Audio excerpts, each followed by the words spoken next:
जय जगन्नाथ बंधुगण सर्वप्रथमे आपणमानंकु 2026 नववर्षर हार्दिक अभिनंदन।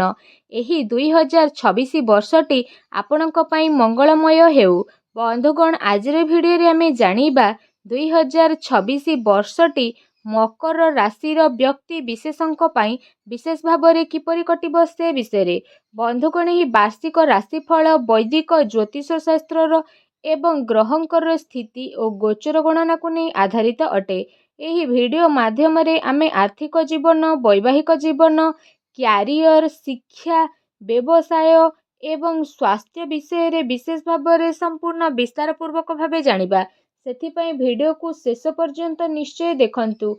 आ जो माने हम चैनल को नुआ करी आसीचंती तळे थिबा लाल रंगर सब्सक्राइब बटन को क्लिक करिकी आम चैनल को सब्सक्राइब करी दियंतु और पाखरे थिबा बेल आइकन को क्लिक करी ऑल ले सिलेक्ट करी दियंतु। काहेकि ना आमे अपलोड करिथिबा प्रत्येक वीडियोर नोटिफिकेशन आपण सर्वप्रथमे पाई परिबे। बंधुगण मकर राशिर व्यक्तिंक पई 2026 वर्षटी आपणଙ୍କୁ कर्म प्रदान करिबा सहित विशेष भाବରେ सकारात्मक परिणाम प्रदान करिबो। आपणक राशिर स्वामी शनि मीन राशि रे विराजित अछंती एवं मीन राशि रे विराजित रहिकी तृतीय भाग को संबंधित परिणाम प्रदान मध्य करिबे। जहा फଳରେ आपणकर परिश्रम कार्य कुशलता आत्मविश्वास एवं कम्युनिकेशन और क्रिएटिविटी को मध्य मजबूत करिबो। आपणकर कौशल रे सुधार मध्य आसिबो। देवगुरु बृहस्पति वर्षर प्रारंभ रे मिथुन राशि रे गोचर करिबे जहाँकि आपणकर षष्ठ भाग को प्रभावित मध्य करिबो तथा ए समय आपणଙ୍କୁ प्रतियोगिता गुप्त शत्रु और समस्यार समाधान मध्य करिबारे सहयोग प्रदान करिबो। विरोधी और शत्रु सक्रिय तथा आपणଙ୍କୁ हैरान करिबारे प्रयास कले सुधा आपण शत्रुଙ୍କୁ परास्त करिबारे सफल नजर आसिबे। एहा व्यतीत आपणଙ୍କର स्वास्थ्यावस्था मध्य प्रभावित हेबो। क्यारियर और कार्यक्षेत्र दृष्टि वर्षर प्रारंभ समय सामान्य कष्टदायक रहिबो। एही समय रे विशेष भाव में द्वादश भाग रे ग्रहंकर स्थिति किछि समस्या उत्पन्न करिबो।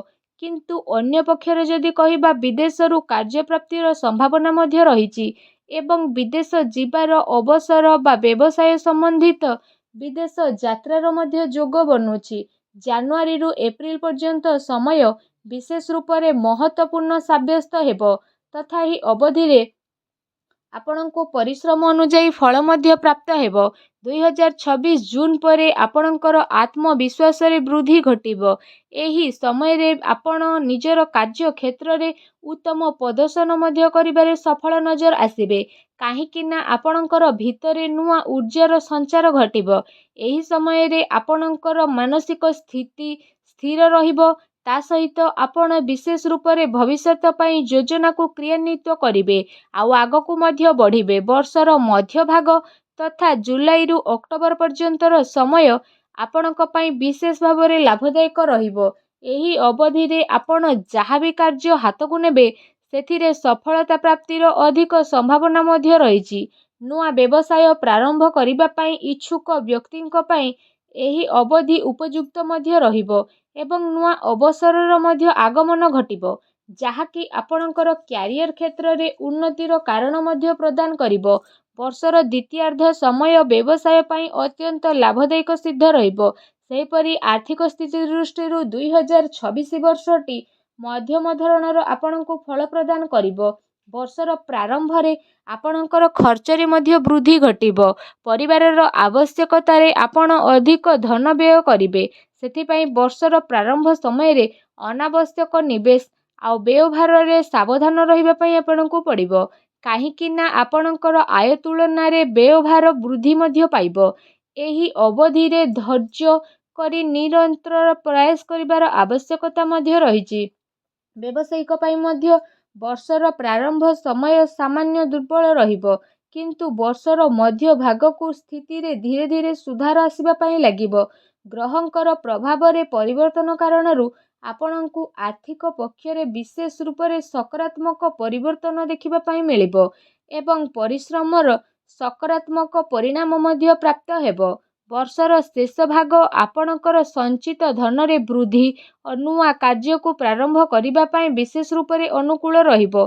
ଯେକୌଣସି ପ୍ରକାରର ଆର୍ଥିକ ନିବେଶ ବା ବ୍ୟବସାୟିକ ନିବେଶ ଲାଭଦାୟକ ସିଦ୍ଧ ମଧ୍ୟ ହେବ ଏବଂ ନୂଆ ଉଦ୍ୟୋଗର ପ୍ରାରମ୍ଭ ପାଇଁ ଗ୍ରହଙ୍କୁ ସମର୍ଥନ ମଧ୍ୟ ମିଳିବ ଏବଂ ଆପଣଙ୍କୁ ନିଜ ବ୍ୟବସାୟରେ ସଫଳତା ପ୍ରାପ୍ତ କରିବା ପାଇଁ ଉତ୍ତମ ଅବସରର ମଧ୍ୟ ପ୍ରାପ୍ତ ହୋଇଯିବ।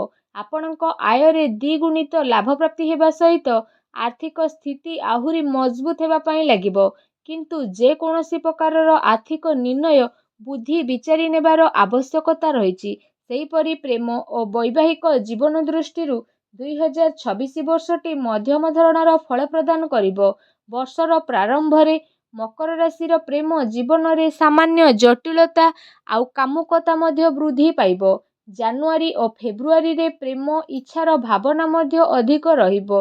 ଏପ୍ରିଲରୁ ଜୁନ ପର୍ଯ୍ୟନ୍ତ ପରିବାର ସଦସ୍ୟଙ୍କ ମଧ୍ୟରେ ସାମଞ୍ଜସ୍ୟ ଓ ସହଯୋଗ ମଧ୍ୟ ବୃଦ୍ଧି ପାଇବ ତଥା ଏହି ଅବଧିରେ ପରିବାରରେ ଆପଣ ନିଜର ପ୍ରେମ ଜୀବନ ବିଷୟରେ କହି ମଧ୍ୟ ପାରିବେ। ବର୍ଷର ମଧ୍ୟ ଭାଗ ତଥା ମେରୁ ଅଗଷ୍ଟ ପର୍ଯ୍ୟନ୍ତର ସମୟ ପ୍ରେମ ଜୀବନ ଓ ପାରିବାରିକ ଜୀବନରେ ସାମଞ୍ଜସ୍ୟ ବଜାୟ ରଖିବା ସହିତ ମାନସିକ ଶାନ୍ତି ମଧ୍ୟ ପ୍ରାପ୍ତି କରିବ, ଯାହା ଫଳରେ ଗୃହରେ ସକାରାତ୍ମକ ଊର୍ଜାର ସଞ୍ଚାର ଘଟିବ। ଜୀବନସାଥୀଙ୍କ ସହିତ ବିଶେଷ ଭାବରେ ସମ୍ବନ୍ଧରେ ପ୍ରଗାଢ଼ତା ଆସିବ ଏବଂ ପରସ୍ପରକୁ ବୁଝିବାର ପ୍ରୟାସ ଆପଣଙ୍କର ମଜବୁତ ହେବ। ଜୀବନସାଥୀଙ୍କ ସହିତ ମିଶି ଭବିଷ୍ୟତ ଯୋଜନା ବିଷୟରେ ଆପଣ ଚର୍ଚ୍ଚା କରିବେ। ସେପ୍ଟେମ୍ବର ଓ ଅକ୍ଟୋବର ମାସର ସମୟ ପ୍ରେମ ଜୀବନ ପାଇଁ ବିଶେଷ ମହତ୍ତ୍ୱପୂର୍ଣ୍ଣ ଓ ରୋମାଣ୍ଟିକ ଭରା ରହିବ। ଆପଣଙ୍କର ଜୀବନ ସାଥୀ ଓ ପ୍ରେମୀଙ୍କ ସହିତ ବିଶେଷ ଭାବରେ ଅତ୍ୟଧିକ ଖୁସି ଓ ସନ୍ତୁଷ୍ଟିକୁ ଅନୁଭବ ଆପଣ କରିବେ। ଅକ୍ଟୋବର ମାସରେ ବିଶେଷ କରି ଆପଣଙ୍କର ସମ୍ବନ୍ଧରେ ଏକ ନୂଆ ଊର୍ଜା ଓ ପ୍ରେମର ସଞ୍ଚାର ଘଟିବ ତଥା ଏହି ଅବଧିରେ ବିବାହ ସମ୍ବନ୍ଧିତ ନିୟମ ପାଇଁ ମଧ୍ୟ ବିଶେଷ ଭାବରେ ସମୟ ସଠିକ ରହିବ। ଜୀବନ ସାଥୀଙ୍କ ସହିତ କୌଣସି ମନୋରଞ୍ଜନ ଯାତ୍ରା ମଧ୍ୟ ଆପଣ କରିପାରନ୍ତି ତଥା ଜୀବନସାଥୀଙ୍କ ସହିତ ମିଶି ସାମାଜିକ କାର୍ଯ୍ୟରେ ଆପଣ ଭାଗ ମଧ୍ୟ ନେବେ, ଯାହା ଫଳରେ ଆପଣଙ୍କର ସାମାଜିକ ଛବି ମଜବୁତ ରହିବ। ସାମାଜିକ ମାନ ସମ୍ମାନ ଆଉ ପଦ ପ୍ରତିଷ୍ଠାରେ ମଧ୍ୟ ବୃଦ୍ଧି ଘଟିବ ତଥା ଜୀବନସାଥୀଙ୍କ ସହିତ ଉତ୍ତମ ଶାନ୍ତିପୂର୍ଣ୍ଣ ଜୀବନ ଆପଣ ବ୍ୟତୀତ କରିବେ। ସେହିପରି ସ୍ୱାସ୍ଥ୍ୟ ଦୃଷ୍ଟିରୁ 2026 ବର୍ଷଟି ନିଶ୍ଚିତ ଫଳଦାୟକ ସିଦ୍ଧ ଘଟିବ।